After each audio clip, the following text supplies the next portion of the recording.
¿Quién tuvo la osadía de molestar al gran Clint Eastwood? Hablamos de una de las figuras más veneradas y temidas de la cinematografía mundial, el genio responsable de obras maestras como Sin Perdón, Million Dollar Baby y Gran Torino. Ha cimentado su prestigio en una precisión casi quirúrgica, una lealtad inquebrantable al cine clásico y una capacidad narrativa que impone su autoridad sin necesidad de alzar la voz. Por más de 50 años ha esculpido la industria del cine norteamericano bajo sus propios términos, sin dramas innecesarios, sin campañas publicitarias ruidosas y, sobre todo, sin pedirle permiso a nadie. Su leyenda se ha forjado con acero, paciencia y mucho silencio. Sin embargo, tras esa fachada de vaquero inalterable y director de pulso firme, habita una personalidad estricta, intensa y absolutamente implacable. Eastwood no soporta que le lleven la contraria públicamente.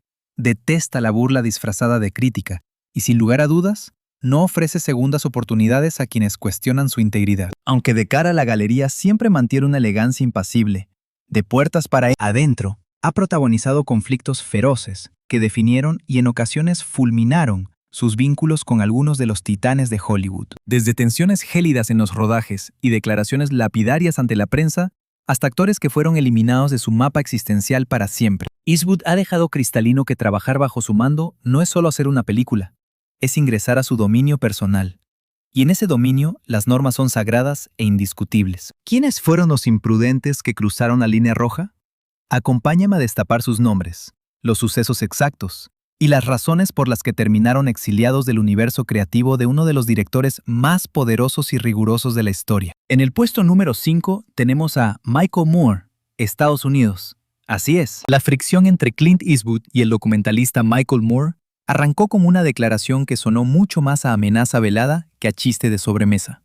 Ocurrió en el año 2005, durante la gala de la Junta Nacional de Revisión. Allí, Eastwood, en uno de esos rarísimos instantes donde muestra su humor en público, soltó ante un auditorio repleto de colegas: Michael Moore y yo compartimos una pasión.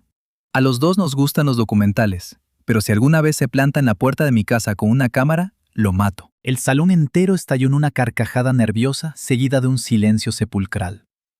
Eastwood no matizó sus palabras, no suavizó el ambiente con una sonrisa cómplice ni agregó explicaciones. El comentario, que podría haberse interpretado como una salida sarcástica, evidenció que la relación con Moore ya estaba fracturada por una desconfianza abismal. Para la gran mayoría, la raíz de este distanciamiento fue Fahrenheit 9/11, el polémico documental con el que Moore se alzó con la Palma de Oro en el Festival de Cannes y provocó un terremoto político en Norteamérica. Sus feroces críticas a la administración Bush y el retrato crudo del conflicto en Irak transformaron a Moore en un paria para unos y un héroe para otros. Pero para Eastwood, aquella cinta no fue solo activismo político, fue un ataque directo a valores que él considera intocables. Crecí idolatrando a los hombres que combatieron en la Segunda Guerra Mundial, confesó Eastwood en una charla con el New York Times en 2006.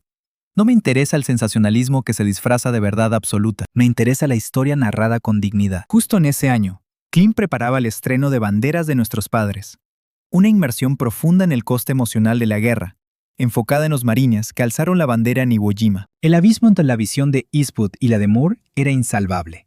Mientras uno buscaba comprender el sacrificio humano, el otro buscaba la denuncia política. Para Eastwood, esa brecha no era estilística, era puramente moral. Desde aquel momento, ambos hicieron lo imposible por no coincidir en ningún evento. Moore jamás volvió a tocar el tema. Eastwood, fiel a su código de conducta, sencillamente lo suprimió de su radar profesional. No hubo proyectos cancelados ni gritos en los pasillos. Solo un corte quirúrgico y final. Años más tarde, al preguntarle si su opinión sobre Moore había cambiado, Eastwood desvió la mirada y contestó con un tono gélido: no hablo de personas a las que no respeto. En un Hollywood donde los trapos sucios se lavan en redes sociales, Clint Eastwood optó por la vía del silencio, pero un silencio que tiene memoria de elefante y que jamás retrocede. En el puesto número 4, Spike Lee. Vaya, tiene suerte de que este negro tenga buen corazón. La próxima vez cruza la acera, me largo de aquí. La enemistad entre Clint Eastwood y Spike Lee no fue un simple malentendido pasajero.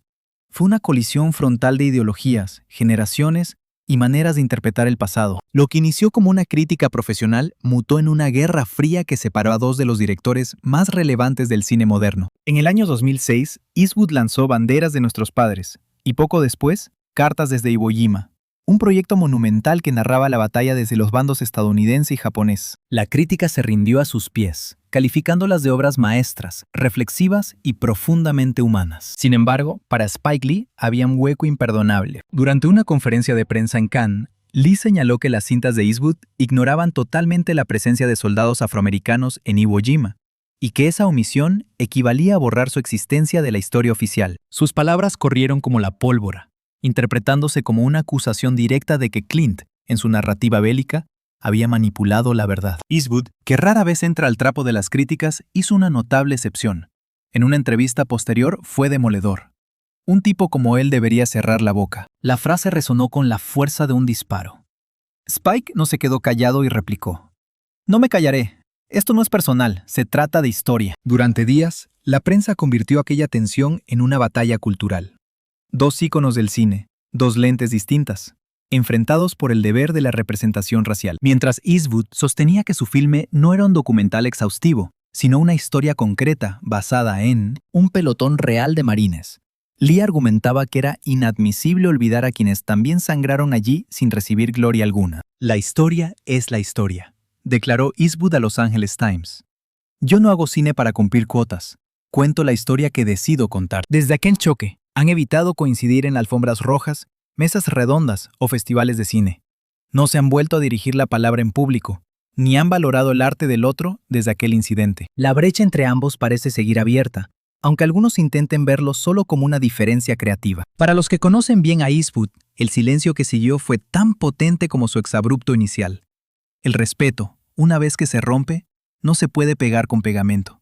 Y en su mundo, cuando alguien cuestiona su visión ante los focos, no existe el perdón, solo el olvido. Este conflicto no dejó vencedores, pero sí dejó patente que para Clint Eastwood posee fronteras invisibles que, una vez transgredidas, acarrean consecuencias definitivas. Número 3. Leonardo DiCaprio. No existe honor alguno en la indigencia. He vivido en la riqueza y he experimentado la miseria. La unión de dos titanes como Clint Eastwood y Leonardo DiCaprio se perfilaba como un hito cinematográfico. Dos colosos del séptimo arte, hijos de generaciones dispares, convergiendo en una biografía de enorme complejidad y ambición. J. Edgar, del año 2011. Sin embargo, aquello que la industria promocionó como la simbiosis ideal entre la frescura juvenil y el olfato veterano, acabó transformándose en una vivencia teñida de incomodidad, silencios cargados de frustración y un abismo creativo que resultaba imposible de ocultar. DiCaprio se presentó en el set con su inmaculada fama de actor del método. Venía de ser moldeado por maestros como Scorsese, Spielberg o Nolan. Era célebre por su preparación exhaustiva, su intensidad desbordante y esa necesidad imperiosa de investigar hasta el último rincón de la psique de sus roles. Por el contrario, la filosofía de Eastwood era radicalmente opuesta. Ensayos casi nulos, rodaje veloz y repeticiones mínimas. Su enfoque era árido, pragmático, casi marcial, lo que Leo consideraba una inmersión emocional necesaria. Para el viejo Clint no era más que malgastar el tiempo. En las semanas iniciales, el ambiente se podía cortar con un cuchillo. Según relatan los presentes, DiCaprio suplicaba repetir las escenas, buscando nuevos matices y mayor profundidad. Eastwood, leal a su dogma, solía gritar «¡Lo tengo!» tras la primera o segunda toma y ordenaba avanzar de inmediato. Un auxiliar de producción ilustró la dinámica comparándola con tener a un pura sangre de carreras atado con riendas demasiado cortas. En charlas posteriores, Eastwood esquivó profundizar sobre el rodaje, pero quienes descifran sus gestos captaron la sentencia. Jamás volvió a convocar a DiCaprio para ningún proyecto futuro, un hecho insólito, dado que Clint adora repetir elenco con figuras que valora, véase Morgan Freeman, Hilary Swank o Bradley Cooper. Leonardo, por su lado, mantuvo la diplomacia ante la prensa, tildando el rodaje de oportunidad fascinante y alabando el enfoque visceral de Clint. Pero tras bambalinas, quedó patente que fue un proceso arduo. Conversando con el crítico Richard Schickel, el director soltó una perla. A veces, dos grandes intérpretes requieren herramientas distintas, y eso no garantiza que estén sintonizados en la misma cinta. J. Edgar recibió opiniones divididas. Aunque la actuación de DiCaprio fue aplaudida, el filme no logró la repercusión esperada. No hubo segundas partes para este dúo, ni menciones cruzadas en la temporada de galardones, ni tributos mutuos años más tarde. Entre dos artistas que operaban con tal pasión y precisión, la chispa simplemente no saltó. Y en el cosmos de Eastwood, eso no es un detalle trivial. Es una línea divisoria final. Número 2. Seth Rogen. ¿Por qué llevarse los airbags? Ni idea, hay que improvisar. El conflicto entre Clint Eastwood y Seth Rogen no nació en un set de rodaje, ni en la sala de guionistas, ni en despachos ejecutivos. Sucedió en un medio mucho más efímero, pero suficiente para que Eastwood tomara nota. Un mensaje en Twitter. Corría el año 2014 cuando Eastwood estrenó El francotirador, una cinta biográfica sobre Chris Kyle, el letal tirador del ejército norteamericano en la guerra de Irak. La obra polarizó a la audiencia y a la crítica especializada. Para unos fue un retrato crudo del trauma del combate. Para otros, una glorificación simplista del belicismo. Pero su éxito en taquilla fue indiscutible, desatando un debate nacional. Días después del lanzamiento, Rogen publicó en su cuenta personal: "El francotirador me recuerda a la película que se proyecta al final de Bastardos sin Gloria", refiriéndose a la propaganda del francotirador nazi. Aquel comentario, lanzado sin mayor contexto, fue interpretado por gran parte del público como una equiparación directa entre la obra de Eastwood y la propaganda del Tercer Reich. Aunque Rogen intentó aclarar más tarde que su intención no era tildar a la película de nazi, el daño ya estaba hecho. La insinuación había cruzado un límite sagrado. Eastwood, fiel a su estilo, no respondió. No hubo comunicados, no hubo réplicas, no hubo desmentidos. Pero para los expertos en su carácter, su mutismo no era indiferencia, sino una condena definitiva. Una fuente cercana a Eastwood confesó a Variety semanas después: "Clint no pelea en redes sociales, no va a discutir contigo en público, pero créeme, lo leyó y lo recuerda". Desde aquel incidente, el nombre de Rogen desapareció del radar de Eastwood. Ninguna conversación sobre casting, ninguna invitación a paneles o eventos donde el director estuviera presente, ninguna mención, ni directa ni velada, en entrevistas futuras. Rogen, por su parte, intentó suavizar sus palabras tiempo después, asegurando que jamás quiso atacar a Eastwood ni a su obra. Fue un malentendido, insistió. Era una observación sobre el tono, no un juicio de valor. Pero para Clint, la intención rara vez pesa más que el gesto. Y en su mundo, realizar comparaciones frívolas sobre el trabajo de alguien que trata la guerra con tal gravedad no es un error. Es una falta de respeto imperdonable que, en su escala de valores, constituye una deuda eterna. Número 1. Gene Hackman. Quiero que esto quede cristalino, agente. Te degollaría ahora mismo y me importa un bledo en informe oficial. La alianza entre Clint Eastwood y Gene Hackman en Sin Perdón, de 1992, es considerada una de las más potentes en la historia del cine contemporáneo. La cinta se alzó con 4 premios Oscar, incluyendo Mejor Película y Director. Para muchos fue la cúspide del western crepuscular, pero la realidad tras las cámaras distaba mucho de la armonía que proyecta la pantalla. Desde el primer día, Eastwood fue tajante con su equipo. El set debía mantenerse sobrio, enfocado y en silencio absoluto. Su estilo de dirección era bien conocido: pocas tomas, instrucciones breves, libertad interpretativa, pero con un ritmo que no toleraba interrupciones ni distracciones.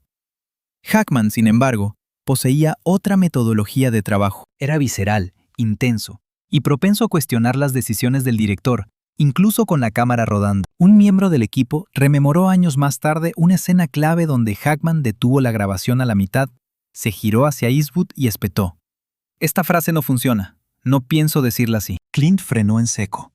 Lo observó fríamente unos segundos, y con ese tono que no precisa volumen para imponer autoridad, replicó: "¿La vas a decir?". No hubo gritos, pero la atmósfera se heló al instante. A partir de entonces, el trato entre ambos se volvió estrictamente profesional, casi ceremonial. No discutían en público, pero sus intercambios se redujeron al mínimo indispensable. Hackman siguió cumpliendo, entregando una actuación formidable, pero cada decisión requería el doble de esfuerzo.